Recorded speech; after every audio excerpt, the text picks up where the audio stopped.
Sheriff Jake Thompson was just settling into his recliner, a steaming cup of coffee in one hand and the TV remote in the other, when the aggressive knocking at his front door shattered his peaceful morning.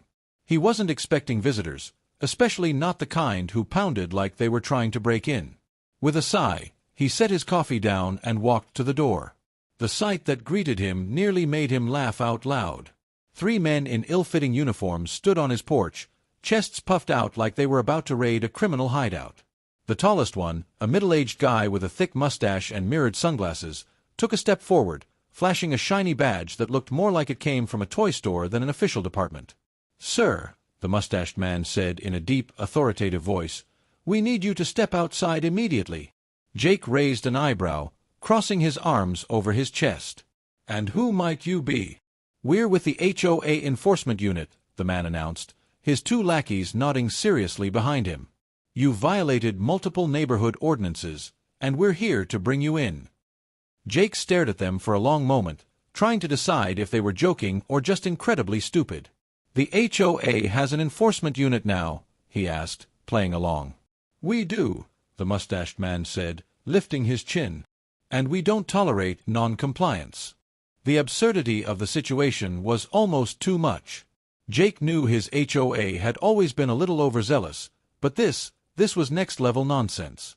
The mustached man reached into his pocket and pulled out a folded piece of paper, dramatically flipping it open. "You have been cited for an unapproved mailbox design," he said, his voice full of artificial authority. "And unauthorized lawn furniture." Jake blinked. "My mailbox." He glanced over at the standard black mailbox standing at the edge of his driveway. "What's wrong with it?" "It doesn't conform to the HOA's latest aesthetic guidelines," one of the lackeys chimed in, looking down at his own clipboard as if reading from a script. "Section 4, subsection B, line 12. And my lawn furniture," Jake continued, motioning to his porch where 2 perfectly normal Adira chairs sat untouched. "It's, the mustached man hesitated, glancing at his clipboard, then back up at Jake. "It's unapproved." Jake fought the urge to smirk. "So let me get this straight. You're trying to arrest me for a mailbox and patio chairs." "This isn't a joke," the mustached man snapped, stepping forward. "Non-compliance with HOA ordinances is a serious matter. You're coming with us." Jake folded his arms. "And where exactly are you planning to take me?" The man squared his shoulders. "To our holding facility." At that, Jake couldn't hold back his laughter. "You mean to tell me the HOA has a jail?" The mustached man's face turned red. "It's not a jail, it's a compliance center." Jake took a slow breath, rubbing his jaw. "I see." He pretended to think it over.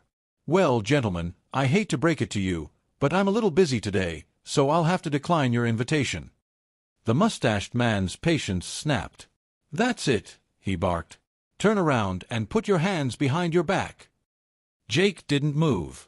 "Or what?" One of the lackeys stepped up, pulling out a cheap pair of handcuffs that looked like they'd break if you sneezed too hard. "Do it now, sir, or we'll be forced to take action." Jake sighed, shaking his head. "All right." He turned slightly, reaching down to his hip, not for a weapon, but for the small radio clipped to his belt. With a quick press of the button, he sent out a silent distress signal to his deputies, all without breaking eye contact with the so-called officers. The mustached man grinned, clearly thinking he'd won. "That's right," he said smugly.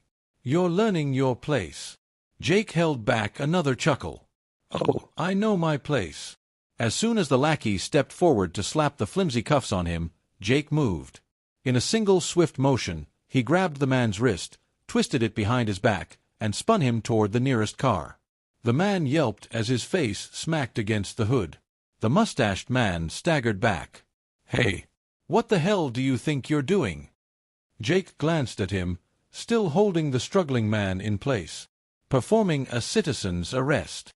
The second lackey reached for something on his belt, probably a fake citation book or another laminated sheet of nonsense, but he froze as the sound of approaching sirens filled the air.